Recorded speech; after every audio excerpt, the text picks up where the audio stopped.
2003 সাল থেকে এখানে যে সরকারি খাস জমি ছিল, এই সরকারি খাস জমিগুলোতে মানুষ নানানভাবে নিপীড়িত নির্যাতিত ছিল এবং এক ধরনের এখানে চক্র কাজ করেছিল, যারা সরকারকে পাশ কাটিয়ে, সরকারের প্রচলিত রীতিনীতি পাশ কাটিয়ে, এসিল্যান্ডকে পাশ কাটিয়ে তারা নিজেরাই জমির কাগজ তৈরি এবং জমির হস্তান্তর কার্যক্রম পরিচালনা করত।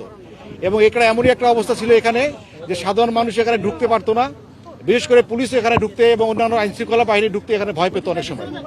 তো এবার সহ এবার পঞ্চমবারের মতো এই ব্যবস্থা। এর আগে ইতোপূর্বে আরো 4 বার এখানে আসবার চেষ্টা করা হয়েছে, প্রতিবারই ব্যর্থ হয়েছে আমরা।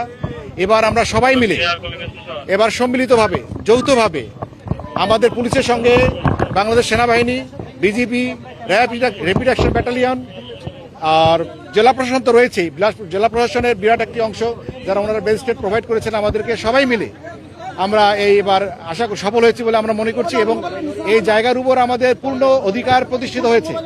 আজ থেকে এখানে 2টি ক্যাম্প চলমান থাকবে, বাংলাদেশ পুলিশের একটি ক্যাম্প এবং র্যাপিড অ্যাকশন ব্যাটালিয়নের একটি ক্যাম্প, 2টি ক্যাম্প এখানে চলমান থাকবে।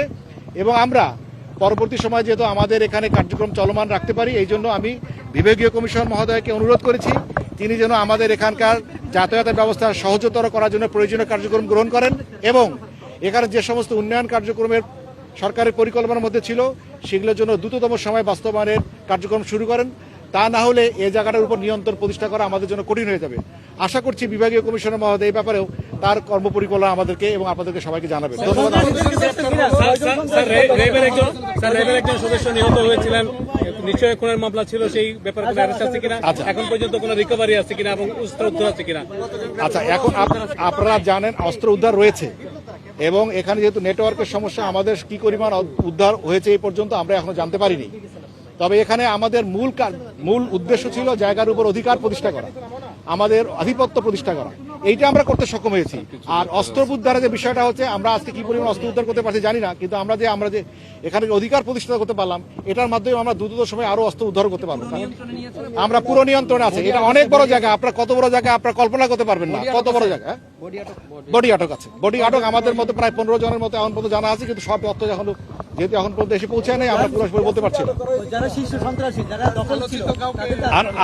আপনারা এখানে যে কিছু সংখ্যক আমরা পাইনি, এটাও ঠিক, বিভিন্নভাবে তারা হয়তো জেনে যেতে পারে, কোনোভাবে হয়তো তল্লাশি চলমান রয়েছে। তবে আমরা এখন পর্যন্ত কাকে পেয়েছি আমরা বুঝতে পারবো না, বাট আমরা এই তল্লাশি কার্যক্রম শেষ হলে পুরো বাকি কথা বলতে পারবো। না, আমরা তল্লাশি কোথাও কোনো বাধাগ্রস্ত হয়নি, এবারে প্রথমবারের মতো অভিযান। আজকের মতো আরো কিছুক্ষণ আমরা ঘন্টাখানিক চালাবো, 1-2 ঘন্টা, যেহেতু রমজান মাস, বাকিটা আমরা আপনার ওখানে যে প্রকল্প ছিল, উদ্ধার অভিযান করছেন, আপনার এখানে অনেক আহত হয়েছিল, ঢুকতে পারে নাই, আজকে সিদ্ধান্ত মিলাই যে ভবিষ্যতে পরিকল্পনা, আপনি তো এখানকার মোটামুটি মাঠ প্রশাসনের শীর্ষ কর্মকর্তা, আপনার সরকারের পরিকল্পনা যদি বলেন। আসলে পরিকল্পনাটা বাস্তবায়ন করার ক্ষেত্রে আমরা যে প্রতিবন্ধকতাটা বোধ করছিলাম এতদিন, আমরা বিভিন্ন আইন শৃঙ্খলা বাহিনীর সহযোগিতায় সেই প্রতিবন্ধকতা থেকে আজকে আমরা মুক্ত হলাম। তো এখন আমরা সরকার যে সমস্ত পরিকল্পনা পূর্বে গ্রহণ করেছিল বা এই এলাকাবাসীর উন্নয়নের জন্য বা চট্টগ্রাম উন্নয়নের জন্য যে সমস্ত পরিকল্পনা ভবিষ্যতেও বাস্তবায়ন করতে যাচ্ছে, সেগুলোর জন্য পথ উন্মুক্ত হলো। তা আমরা এখন নিয়মিতভাবে যে সমস্ত পরিকল্পনা এখানে করা হয়েছিল সেগুলো বাস্তবায়নের লক্ষ্যে কাজ করে যাব। গ্রুপগুলো কি থাকবে? যতদিন দখলদার ছিল এতদিন প্রশাসনের একদম শহরের সাথে লাগোয়া সিএমপির একটা এলাকা, আপনাদের এলাকা, একটা বড় একটা মাথা ব্যথা ছিল। আপনার কাছে মাথা ব্যথা কমছে বলে মনে হয় যে আপনার আসলে নিয়ন্ত্রণ প্রতিষ্ঠা এই সন্ত্রাসীগুলো থাকবে কিনা? অবশ্যই এই ব্যাপারটা খুবই দুঃখজনক ছিল যে এটা অনেক আগেই হওয়া উচিত ছিল, কিন্তু আমরা মাঝখানে আপনারা জানেন যে আমরা একটা সুন্দর সুষ্ঠু নির্বাচন পরিচালনা করলাম।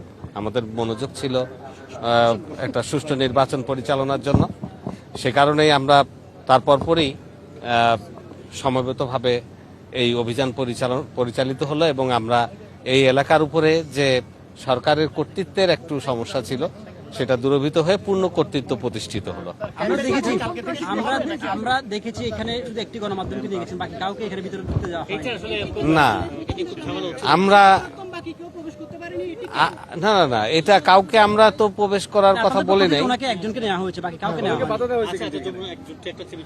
কেউ হয়তো প্রবেশ করে এটা যেতে ইচ্ছে পারে, দেওয়া হয়নি। এটা ইচ্ছা কেউ হয়তো বিষয় না, চলে অত যেতে পারে। সকালবেলা অনেক সকালবেলা এসেছিলেন, আপনারা তো এত সকালবেলা কেউ আসেননি। আপনারা যদি সকালবেলা আসতেন তাহলে ঢুকতে পারতেন। তো যেহেতু ওনারা অনেক না সকালবেলা আসলে না না না না, না, আমি সেটা বলছি না। সকালবেলা আচ্ছা। আসার কারণে উনি এক ফাঁকে ঢুকে গেছে, আমরা তাকে ইচ্ছা করে ঢুকাই দেইনি। এটা বলতে চাচ্ছি।